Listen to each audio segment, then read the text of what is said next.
अस्सलाम वालेकुम ख़वातीन और हज़रात, मैं हूं अली ख़ान गौरी। उम्मीद है आप सब खैरियत से होंगे, ठीक ठाक होंगे। ख़वातीन और हज़रात, आज की जो हमारी वीडियो है और आज का जो हमारा टॉपिक है वो है ओकेजनल क्रिमिनल से रिलेटेड। ओकेजनल क्रिमिनल एक आम सिटीज़न किस तरीके से जुर्म की दुनिया में कदम रखता है और वो एक ओकेजनल क्रिमिनल यानी इत्तेफाकी मुजरिम बन जाता है। तो आज हम एक घर के बारे में बात करते हैं। घर की स्टोरी है, ये एक सच्ची स्टोरी है कराची की। तो हम इस स्टोरी के बारे में पढ़ते हैं और एक स्टोरी से सीखते हैं कि किस तरीके से एक बंदा जुर्म की दुनिया में कदम किस तरीके से रखता है। और एक हंसता खेलता घर, एक जहाँ पे बच्चों के खेलने कूदने की आवाज़ आ रही हो, जिस घर की मिसालें दी जा रही हों, उस घर का फ़र्द मुजरिम किस तरीके से बनता है और क्या वजूहात होती हैं मुजरिम बनने की। तो वीडियो के साथ रहिए। अच्छा, ये कहानी है गुलशन इकबाल में वाक़ई एक घर की। ये स्टोरी गुलशन इकबाल में वाक़ई एक घर की है। इस घर के सरबराह सलीम साहब थे। सलीम साहब के 2 बेटे और एक बेटी थी। सलीम साहब की बेगम का नाम अफसरी बेगम था। सलीम साहब की ज़िंदगी में इनकी बेगम का इंतकाल हो गया था। सलीम साहब के बड़े बेटे का नाम फरहान था और छोटे बेटे का नाम जैन था। सलीम साहब सरकारी मुलाजिम थे और वो रिटायर हो चुके थे। सलीम साहब ने अपनी ज़िंदगी में काफ़ी प्रॉपर्टी ख़रीदी। सलीम साहब ने वो प्रॉपर्टी अपने किसी बच्चे के नाम नहीं करी थी। सलीम साहब के बड़े बेटे फरहान की शादी को अभी 2 साल ही हुए थे और ये अपने गुलशन वाले घर में शिफ्ट हुए थे।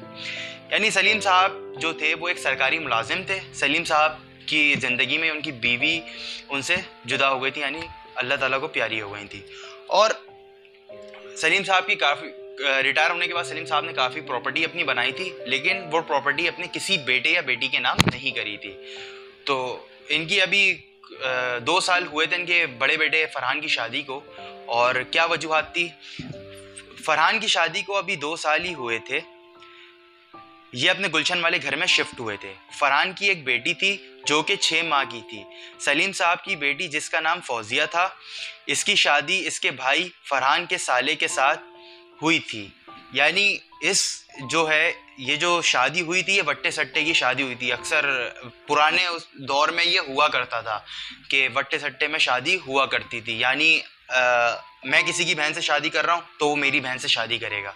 तो ये पुराने दौर में हुआ करता था, ठीक है। फौजिया की शादी को अभी 1.5 साल हुआ था। फरहान की माली हालत बहुत अच्छी थी क्योंकि ये अपने वालिद की जगह नौकरी पर लग गया था। इन सब की ज़िंदगी काफ़ी अच्छी गुजर रही थी कि अचानक एक रात को सलीम साहब को दिल में तकलीफ़ महसूस होती है। तो इनके दोनों बेटे फरहान और जैन सलीम साहब को हॉस्पिटल लेकर जाते हैं। रास्ते में एम्बुलेंस में सलीम साहब अपने बड़े बेटे फरहान को ये वसीयत कर देते हैं कि फ़रहान, अगर मुझे कुछ हो जाए तो बेटा अपने छोटे भाई और बहन का ख्याल रखना और जितनी प्रॉपर्टी है उनको तुम सब में बराबर तकसीम कर देना। असल में सलीम साहब को अपने बड़े बेटे के ऊपर काफ़ी भरोसा था कि वो उनके भरोसे को ठेस नहीं पहुंचाएगा। इसी वजह से उन्होंने ये वसीयत उसको इसीलिए करी थी कि उनके चाहे अगर उनको कुछ होता भी है तो उनके मरने के बाद इनका जो बड़ा बेटा है वो अच्छा फैसला कर सकता है इस चीज़ के अंदर। क्योंकि सलीम साहब ने बैंक नॉमिनेशन में हर जगह पर फरहान का नाम डलवाया था। वही होता है, सलीम साहब रास्ते में ही दम तोड़ देते हैं। सलीम साहब के सोयम के अगले दिन ही इनके बच्चों में प्रॉपर्टी को लेकर बहस शुरू हो जाती है और ज़्यादा शोर फरहान मचाना शुरू कर देता है। हालांकि सलीम साहब ने उस पर भरोसा करा कि उसको जिम्मेदारी दी थी कि वो सब में बराबर प्रॉपर्टी तकसीम कर दे। सलीम साहब ने फरहान को इसीलिए ये समझाया था क्योंकि वो घर का बड़ा है और उसके भाई जैन छोटा था। जैन की शादी भी नहीं हुई थी, लेकिन फरहान ने पूरी प्रॉपर्टी के ऊपर खुद कब्जा कर बैठ गया था। यानी फरहान जो था वो सारी प्रॉपर्टी के ऊपर खुद कब्जा करके बैठ गया था। वो किसी को भी प्रॉपर्टी का हिस्सा नहीं देना चाह रहा था, बस वो अपनी बहन को हिस्सा दे रहा था, वो भी अपनी बेगम की वजह से। फरहान की बेगम जिसका नाम रुबीना था, उसने पहले ही फरहान को बोल दिया था कि इस प्रॉपर्टी से तुम्हारे भाई यानी जैन का कोई ताल्लुक नहीं है, बस अपनी बहन को हिस्सा देना इसमें से। तो सलीम साहब की बेटी फौजिया ने इसका हिस्सा लेने से मना कर दिया। फौजिया ने बोला, इस प्रॉपर्टी का हकदार जितना फरहान है उतना जैन भी है। यानी उस लड़की का फैसला अच्छा था कि उसने ये फैसला किया था। और रुबीना जो थी वो फरहान की बीवी थी। रुबीना वो इसलिए उसको हिस्सा दिलवाना चाह रही थी क्योंकि रुबीना का भाई जो इस स्टोरी के अंदर फराज है, फराज रुबीना का भाई था, वो इस वजह से चाह रही थी कि इसकी बहन को हिस्सा मिल जाए ताकि मेरे भाई का भला हो जाए। तो लेकिन फौजिया जो सलीम साहब की बेटी थी उसने वो हिस्सा लेने से मना कर दिया था, क्योंकि वो ये चाह रही थी कि तमाम बहन भाइयों में इक्वल डिस्ट्रीब्यूशन होनी चाहिए। बस अपनी बहन को हिस्सा देना, तो सलीम साहब की बेटी फौजिया ने ये हिस्सा लेने से मना कर दिया। फौजिया ने बोला कि इस प्रॉपर्टी का हकदार जितना जैन है जितना फरहान है उतना जैन भी है, जिस पर फरहान की बेगम रुबीना ने अपने भाई फराज से कहकर फौजिया पे तशद्दुद करवाया। फराज यानी जो फौजिया का शौहर था, मगर फौजिया नहीं मान रही थी। एक दिन जैन ने फरहान से सख्त लहजे में बोला कि मुझे मेरा हिस्सा चाहिए, जिस पर फरहान भड़क उठा और दोनों भाइयों में हाथापाई होना शुरू हो गई, जिस पर फरहान की बेगम रुबीना ने 15 पर कॉल कर पुलिस को बुला लिया। पुलिस दोनों भाइयों को थाने ले गई और थाने में एसएचओ ने दोनों भाइयों को बड़े प्यार से समझाया कि आपका घर का मसला है, आप इसको घर में हल करें, घर में सॉल्व करें इस मसले को, क्योंकि बाहर आप तमाशा नहीं करें, इस प्रॉपर्टी का तमाशा बाहर क्रिएट ना करें, इससे आपकी फैमिली की बदनामी होगी और कुछ नहीं। ये दोनों जब वापस घर आए तो फरहान अपनी बात पर बज़िद था कि वो प्रॉपर्टी में तुम्हारा कोई हिस्सा नहीं है। जैन इस पर घर से चला गया। जैन ने जब अपने दोस्तों को ये बात बताई तो दोस्तों ने उसको गलत मशवरे दिए, लेकिन जैन डिप्रेशन में बहुत आ चुका था और वो बिल्कुल जैन से काम नहीं ले रहा था। एक दिन उसके दोस्त ने उसको पिस्तौल लाके दी, ठीक है, कि पिस्तौल तुम अपने घर लेके जाओ, इससे अपने भाई को डराओ कि और अपना हिस्सा लो उसको। तो एक दिन रात में जैन ऐसे ही करता है।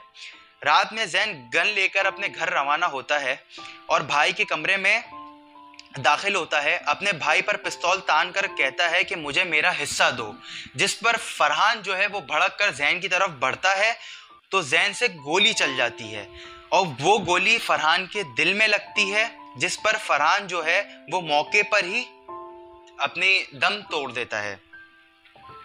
जैन वहां से फरार हो जाता है। जैन अपने दोस्त के घर पनाह ले लेता है। पुलिस जैन की तलाश शुरू कर देती है। पुलिस को इत्तला मिलती है कि जैन ने अपने दोस्त के घर शाहफैसल में पनाह ली हुई है। पुलिस जैन को वहां से अरेस्ट करती है। अरेस्ट करने के बाद जब पुलिस जैन को कोर्ट में पेश करती है तो कोर्ट जैन को उम्र कैद की सजा सुना देती है। फरहान की बीवी रुबीना अपनी अम्मी के घर चली जाती है और अपने भाई फराज से फरहान की बहन फौजिया को तलाक दिलवा देती है। फौजिया अपने घर आती है और सारी प्रॉपर्टी चैरिटी के नाम कर देती है और अपनी बाकी ज़िंदगी ओल्ड एज होम में गुजारती है। यानी इस वीडियो से हमें जो है काफ़ी चीज़ें सीखने को मिली हैं कि एक हंसता खेलता घर, जिस घर के अंदर खुशियाँ थी, वो घर पूरा उजड़ गया, वो घर पूरा तबाह हो गया, सिर्फ किस चक्कर में? पैसे के चक्कर में। तभी कहते हैं लालच बुरी बला है। अगर सलीम साहब अपने बड़े बेटे पर भरोसा करते थे तो उनके बेटे को अपना बाप का भरोसा कायम रखना चाहिए था और सब बहन भाइयों में इक्वल डिस्ट्रीब्यूशन कर देनी चाहिए थी। लेकिन अफसोस सलीम साहब का पूरा घर तबाह हो गया। किसी का ये तभी कहते हैं ये पैसा किसी के काम नहीं आता। अक्सर लोग कहते हैं कि तुम पैसे के पीछे नहीं भागो, पैसा तुम्हारे किसी काम नहीं आएगा। ना पैसा फरहान के काम आया, ना पैसा जैन के काम आया। फरहान जैन को हिस्सा नहीं देना चाह रहा था, जैन जो है अपना हिस्सा लेना चाह रहा था, बट दोनों के हाथ पैसा नहीं आया, दोनों के हाथ प्रॉपर्टी नहीं आई। यानी एक घर में, एक हंसते खेलते घर में जो जैन था इस केस के अंदर, आप उस जैन को देखें वो किस तरीके से एक ओकेजनल क्रिमिनल बना। वो गन लेकर जा रहा था लेकिन उसका ये मकसद नहीं था कि वो अपने भाई को गोली मार दे, बट बेध्यानी में उससे गोली चल गई। अब वही बात है ना, इत्तेफाकी मुजरिम की एग्जाम्पल वही होती है कि वो जुर्म करना ना चाहे बट बेध्यानी में उससे कोई जुर्म हो जाता है, तो ऐसे मुजरिम को हम कहते हैं ओकेजनल क्रिमिनल, जिसको हम उर्दू में इत्तेफाकी मुजरिम कहते हैं। तो इस कहानी से हमें बहुत कुछ सीखने को मिला है। तो मैं अपने दोस्तों से जो मेरी वीडियो देख रहे हैं सबसे मैं बोलूँगा, अगर आपके घर में अगर ये कोई प्रॉपर्टी का फसाद का बीच है तो मेरे भाई उसको आपस में डिस्ट्रीब्यूट कर लें। फसाद भरपा करके कुछ हासिल नहीं होगा। मैंने कई घर ऐसे उजड़ते हुए देखे हैं सिर्फ इस पैसे को लेकर। तो उम्मीद यही करता हूँ कि आपको ये वीडियो समझ आई होगी और इस वीडियो के बारे में आपको सही समझ आया होगा कि वीडियो बनी किस लिए थी।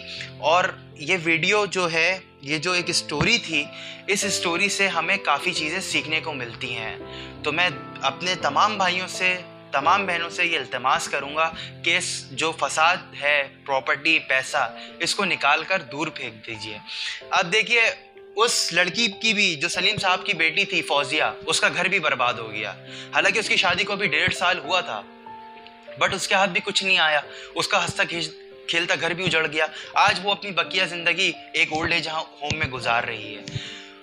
फरहान जो है, उसके हाथ भी कुछ नहीं आया। वो प्रॉपर्टी के ऊपर काबिज होके बैठा था, वो कब्र में चला गया। ये पैसा वो कब्र में भी लेके जा नहीं सकता, दुनिया में ही छोड़ गया। जैन, जिसको अपना हिस्सा चाहिए था, वो सलाखों के पीछे चला गया।